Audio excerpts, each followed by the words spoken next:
Primeiro livro de Moisés, chamado Gênesis. Gênesis, capítulo 1. A criação do universo. No princípio, Deus criou os céus e a terra. A terra era sem forma e vazia.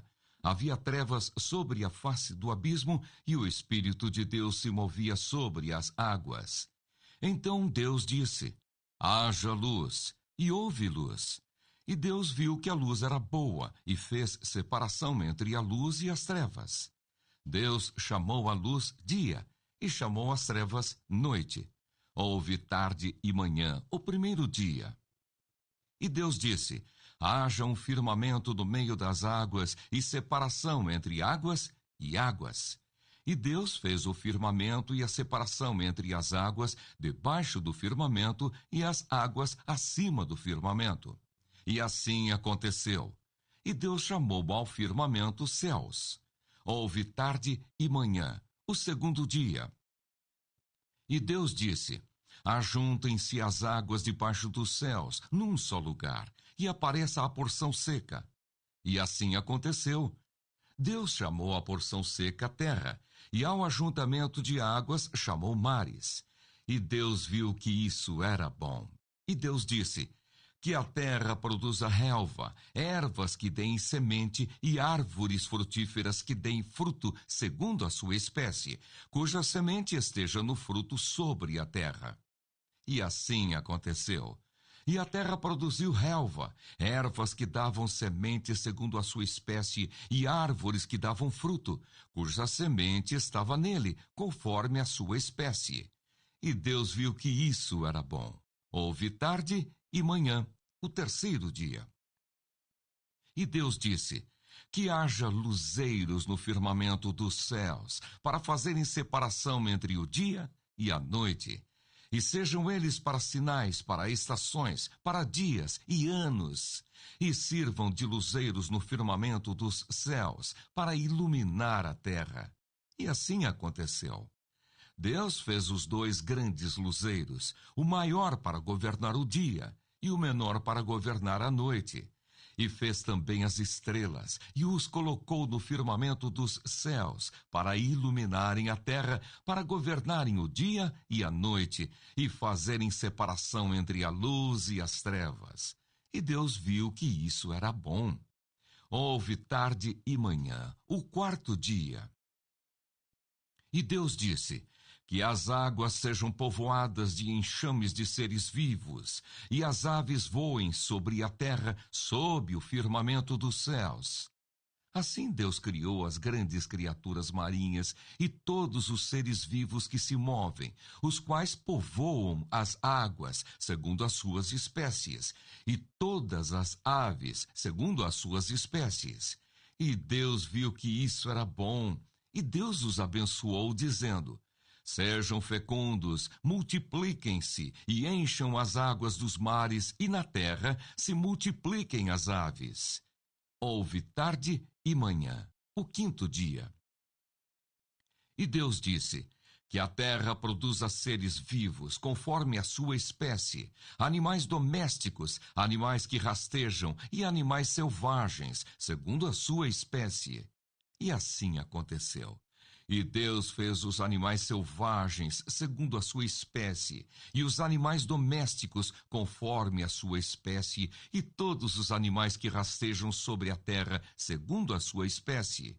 E Deus viu que isso era bom. E Deus disse: façamos o ser humano à nossa imagem, conforme a nossa semelhança. Tenha ele domínio sobre os peixes do mar, sobre as aves dos céus, sobre os animais domésticos, sobre toda a terra e sobre todos os animais que rastejam pela terra.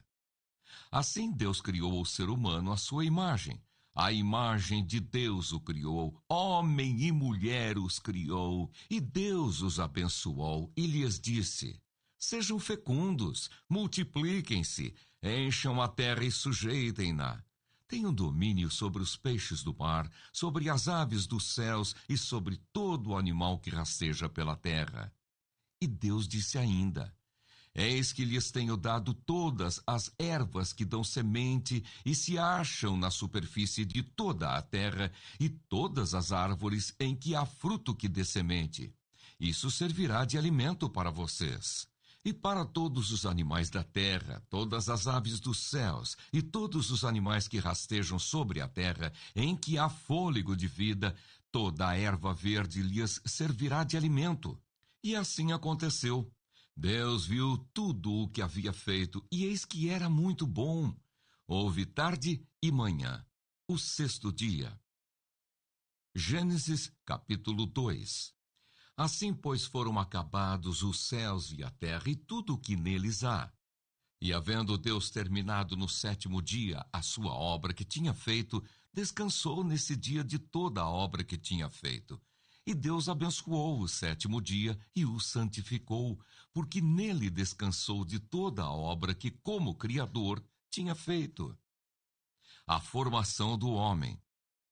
Esta é a gênese dos céus e da terra quando foram criados, quando o Senhor Deus os criou. Não havia ainda nenhuma planta do campo na terra, pois ainda nenhuma erva do campo havia brotado.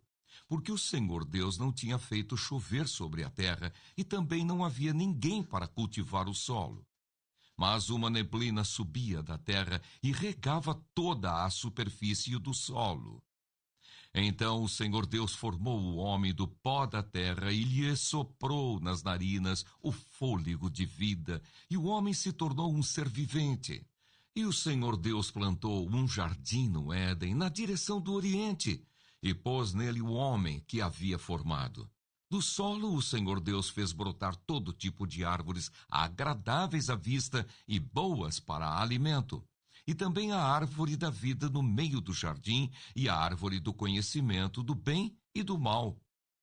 E um rio saía do Éden para regar o jardim, e de lá se dividia, repartindo-se em 4 braços.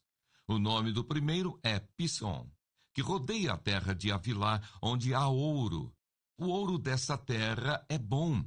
Também se encontram lá o bdélio e a pedra de ônix. O nome do segundo rio é Gion. É o que rodeia a terra de Cuxi. O nome do terceiro rio é Tigre. É o que corre pelo leste da Assíria. E o quarto rio é o Eufrates. O Senhor Deus tomou o homem e o colocou no jardim do Éden para cultivar e o guardar. E o Senhor Deus ordenou ao homem: de toda árvore do jardim você pode comer livremente, mas da árvore do conhecimento do bem e do mal você não deve comer, porque no dia em que dela comer, você certamente morrerá. A formação da mulher. O Senhor Deus disse ainda: não é bom que o homem esteja só. Farei para ele uma auxiliadora que seja semelhante a ele.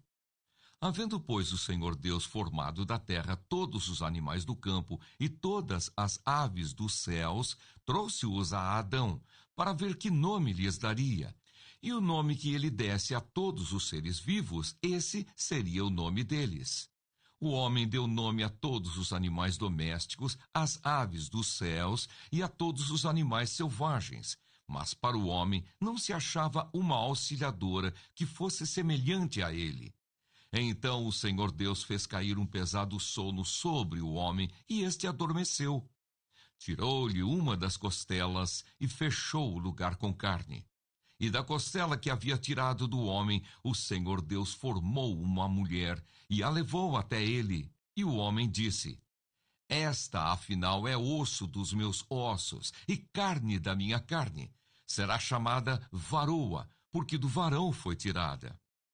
Por isso o homem deixa pai e mãe e se une à sua mulher, tornando-se os dois uma só carne. Ora, um e outro, o homem e a sua mulher, estavam nus e não se envergonhavam.